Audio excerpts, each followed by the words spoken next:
नमस्कार दोस्तों, संस्कृत ज्योति प्रवाह चैनल में आप सबका स्वागत है। मैं हूं आपका मित्र सुमित शिवजी दुबे। आज पुनः मैं एक नई कहानी के साथ आप सबके समक्ष उपस्थित हूं। कहानी का शीर्षक है 3 लाफिंग सैंट्स, 3 हंसते हुए फकीर। चीन की प्रसिद्ध कहानी है, तो शुरू करते हैं। चीन में 3 फकीर हुए। उन्हें तो लोग कहते ही थे लाफिंग सैंट्स। वे हंसते हुए फकीर थे। वे बड़े अद्भुत थे, क्योंकि हंसते हुए फकीर ऐसा होता ही नहीं है, रोते हुए ही फकीर होते हैं। वे गांव-गांव जाते, अजीब था उनका संदेश। वे चौराहों पर खड़े हो जाते और हंसना शुरू करते। एक हंसता, दूसरा हंसता, तीसरा हंसता, और उनकी हंसी एक दूसरे की हंसी को बढ़ाती चली जाती। भीड़ इकट्ठी हो जाती और भीड़ भी हंसती और सारे गांव में हंसी की लहरें गूंज जाती। तो लोग उनसे पूछते, तुम्हारा संदेश? तो वे कहते कि तुम हंसो, इस भांति जियो कि तुम हंस सको, इस भांति जियो कि दूसरे हंस सके, इस भांति जियो कि तुम्हारा पूरा जीवन एक हंसी का फव्वारा हो जाए। इतना ही हमारा संदेश है। और वह हंसकर हमने कह दिया। अब हम दूसरे गांव जाते हैं, हंसी की तुम्हारा पूरा जीवन एक हंसी बन जाए, इस भांति जियो कि पूरा जीवन एक मुस्कुराहट बन जाए, इस भांति जियो कि आसपास के लोगों की ज़िंदगी में भी मुस्कुराहट फैल जाए, इस भांति जियो कि सारी ज़िंदगी एक हंसी के खिलते हुए फूलों की कतार हो जाए। हंसते हुए आदमी ने कभी पाप किया है?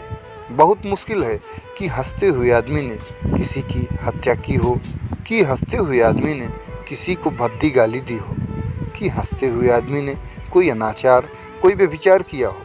हंसते हुए आदमी और हंसते हुए क्षण में पाप असंभव है।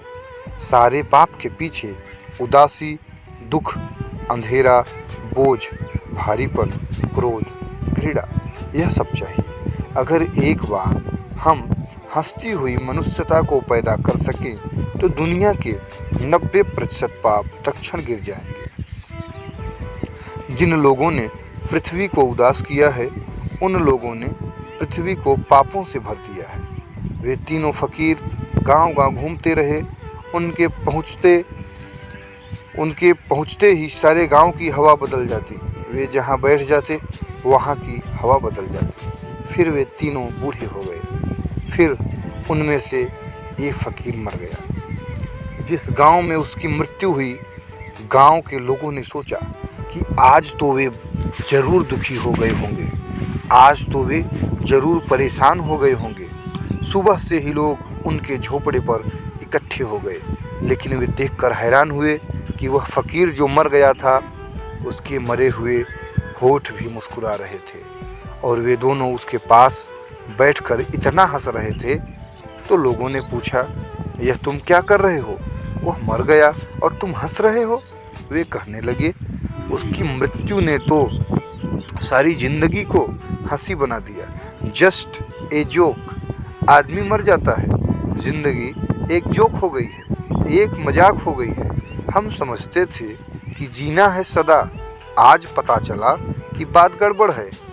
यह एक तो हम में से खत्म हुआ, कल हम खत्म हो जाने वाले हैं। तो जिन्होंने सोचा है कि सदा जीना है, वे ही गंभीर हो सकते हैं। अब गंभीर रहने का कोई कारण न रहा। बात हो गई सपने की। एक सपना टूट गया। इस मित्र ने जाकर एक सपना तोड़ दिया। अब हम हंस रहे हैं, पूरी जिंदगी पर हंस रहे हैं। अपनी की क्या क्या सोचते थे जिंदगी के लिए, और मामला आखिर में यह हो जाता है कि आदमी खत्म हो जाता है। एक बबूला टूट गया, एक फूल गिरा और बिखर गया। और फिर अगर हम आज न हंसेंगे तो कब हंसेंगे, जबकि सारी जिंदगी मौत बन गई।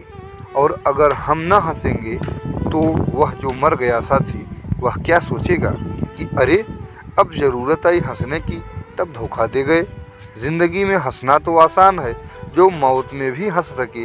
वे लोग कहने लगे, वही साधु है, वही साधु है। तो दोस्तों, ज़िंदगी को हमेशा हंसते हुए गुजारना चाहिए। यही इस कहानी का संदेश है, यही इस कहानी के कहने का अर्थ है। तो आप लोग अपने ज़िंदगी में भी हमेशा हंसते रहें, मुस्कुराते रहें, खुश रहें और इसी तरह की कहानी या और भी चीज़ें प्राप्त करने के लिए आप हमारे चैनल से जुड़े, चैनल को सब्सक्राइब करें और आगे भी शेयर करें। धन्यवाद। जय हिंद।